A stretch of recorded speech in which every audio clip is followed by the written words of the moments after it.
এত গরম, এত মানে মেঘলা ওয়েদার, বৃষ্টি পড়ছে, তবুও গরম কমার বংশটুকু নেই। গরম সেই লাগছেই, ফ্যানও সেই চলছেই, এসিও সেই চলছেই, কিছু করার নেই আর। আমি চিয়া সিডের জল খাচ্ছি এখন। দুপুরে ইচ্ছে নেই ভাত খাওয়ার, বাট ভাত ছাড়া আর অন্য কোনো অপশন আমি খুঁজেও পাচ্ছি না আজকে। তো যেটা রয়ে গেছে সেটাই, কারণ আমাদের এখানে দুদিন কলের মানে জলের যে পাইপলাইনগুলো হয় সেই জলের পাইপলাইনের কাজ চলবে। তো দুদিন খুব হিউজ জল খরচা করতে পারবো না, খুব বুঝে বুঝে চালাতে হবে। আর যতটা অল্প কাজ করা যায় জলের কাজ স্পেশালি, কারণ সারাদিনে তো জলের কাজটাই বেশি হয়, কি রান্নাঘরে কি জামা কাপড় ধোয়া এগুলো, তো ওগুলো একটুখানি কম রাখতে হবে। আর এটাই যা। বিকেলবেলা এখন একটু খিদে পেয়েছে, তাই জন্য একটু কর্ন আর মাশরুম সটে করে নিয়েছি, এটা খাবো। আর আমি জানি না কেন আমার রান্নাঘরে গেলেই যতক্ষণ কাজ করি, মানে এত বৃষ্টি হয়েছে তারপরেও এত গরম লাগে আর প্রচণ্ড ঘাম হয়, প্রচণ্ড, মানে তখন না মানে শ্যুট করতে গিয়েও আর ইচ্ছা করে না শ্যুট করার জন্য।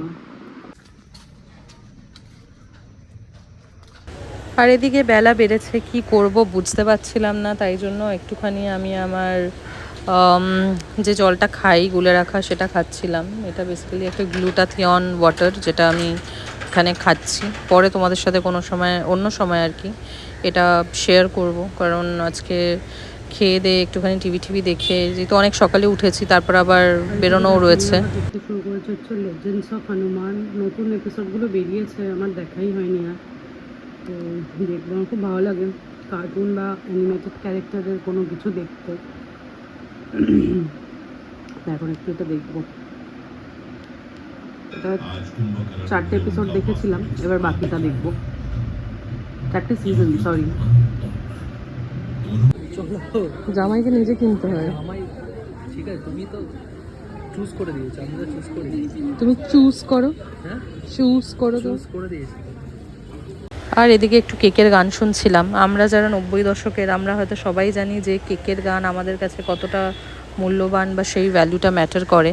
আর কারো থেকে যাওয়া বা চলে যাওয়া কোনোটাই আমাদের হাতে নেই।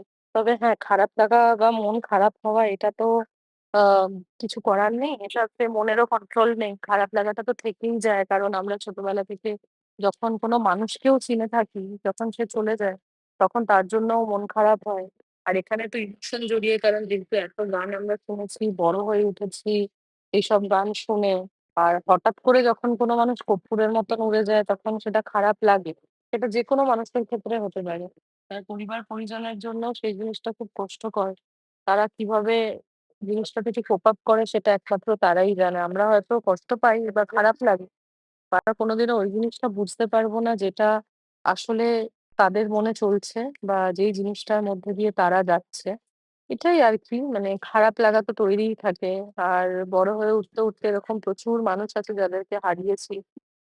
শুটিং আর মেকআপ প্রফেশনে যারা থাকে তাদের অপেক্ষার শেষ থাকে না। 1 ঘন্টা ধরে বসে আছি আমরা ক্লায়েন্টের জন্য, ক্লায়েন্টের দেখা নেই, ভেরি স্যাড। আমরা ম্যাগি খাচ্ছি, জল খাচ্ছি, কোল্ড ড্রিঙ্কস খাচ্ছি, তাও ক্লায়েন্টের দেখা নেই। 1 ঘন্টা, একটা টানা ঘন্টা। তাও বেটার যে এটা ওয়েডিং সিজন নয় প্রপার। কাজ করবো নাকি ঘুরে বেড়াবো? ও ভগবান, একদিকে গরম লাগছে, অন্যদিকে হাওয়া দিচ্ছে, কি হচ্ছে কিছুই বোঝা যাচ্ছে না।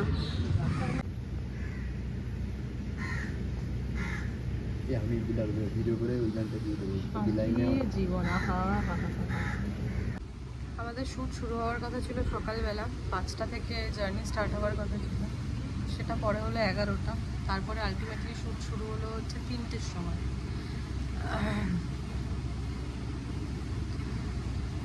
কিছু বলার নেই, কি বলবো তাই ভাবছি। যারা তোমরা প্রি ওয়েডিং শ্যুট করতে চাও, যে কোনো টিমকেই বুক করো না কেন, সেটা যে কেউ হতে পারে, বা যাদেরকেই বুক করছো কাইন্ডলি মাথায় রেখো যে প্রফেশনাল টাইমের একটা দাম থাকে।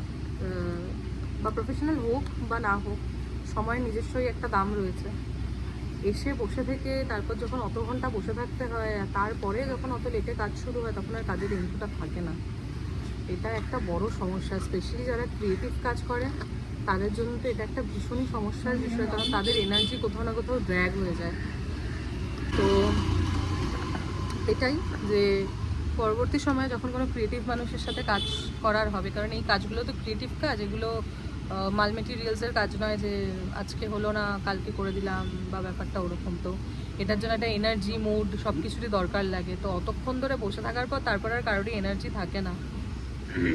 তার মধ্যে সানলাইটও চলে যাচ্ছে, আজকের ওয়েদারটাও খুব একটা ভালো না, মেঘলা মেঘলা।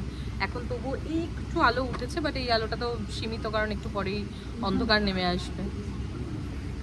অলসো ফটোগ্রাফার্সদের নিয়ে বা মেকআপ আর্টিস্টদের নিয়ে তো প্রচুর নোশন থাকে, স্পেশালি খারাপটাই। বাট ক্লায়েন্টের ভালো খারাপটা তো আমরা খুব একটা বলি না, কারণ আমরা মনে করি ক্লায়েন্ট আমাদের কাছে লক্ষ্মী, কারণ এটা দিয়ে যেহেতু আমাদের পেট চলে। বাট অনেক ক্ষেত্রে অনেক কিছু বলাটাও দরকার, না হলে অনেক সময় এরকম হয়ে যায় যে শুধু একতরফা যে হাতে তালি বাজে সেটা তো নয়, তো সেই আরেক তরফার হাতটার কারণগুলোও বলা খুব দরকার। তো এটাও তার মধ্যে একটা কারণ যে টাইম মেনটেন না করা, এটাই। যাই হোক, এভাবেই বিকেলটা কাটছে, আর আজকের ব্লগটা এখানেই শেষ করছি। আবার পরের একটা ভিডিওতে তোমাদের সাথে দেখা হবে। প্লিজ একটা সাবস্ক্রাইব, একটা লাইক আর একটা কমেন্ট করতে কিন্তু ভুলো না। টাটা, দেখা হবে পরের ভিডিওতে।